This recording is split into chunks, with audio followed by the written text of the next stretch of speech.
ترکتکم علی البیضاء، تو بالکل روشن راستے پر چھوڑ کر جا رہا ہوں. تو نبی امت کے محسن ہیں.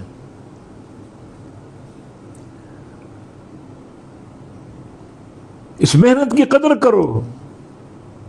روشن راستہ رسول اللہ صلی اللہ علیہ وسلم کا تمہارے سامنے موجود ہے قرآن اور حدیث کی صورت میں. ترکت فیکم امرین، دو امر، دو آرڈر چھوڑ کر جا رہا ہوں. لن تضلوا ما تمسکتم بہما، جب تک ان دونوں کو تھامے رہو گے گمراہ نہیں ہوگے. کتاب اللہ و سنتی، قرآن پاک اور میری سنت. کتنا واضح راستہ ہے.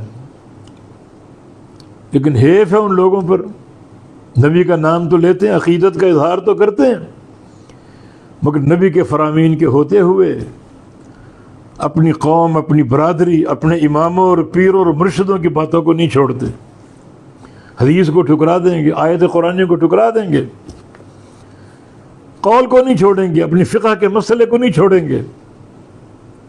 اس محسن کے احسان کا یہ بدلہ ہے. 23 سال مسلسل، 13 سال مکہ کے اور 10 سال مدینہ کے. یہ نہ سمجھو کہ مدینہ آ گئے تو امن مل گیا، راحت مل گئی. نہیں، مدینہ میں اور مشقت بڑھ گئی. جہادی میدانوں میں بدر کا مارکا، احد کا مارکا، خندق کا مارکا، جنگ موتا، فتح مکہ کا سفر، تبوک کا سفر. تبوک کا سفر آپ نے 62 سال کی عمر میں کیا. اس کے چند ماہ بعد آپ کا انتقال ہو گیا. تو یہ 10 سال جہادی میدانوں میں گزرے،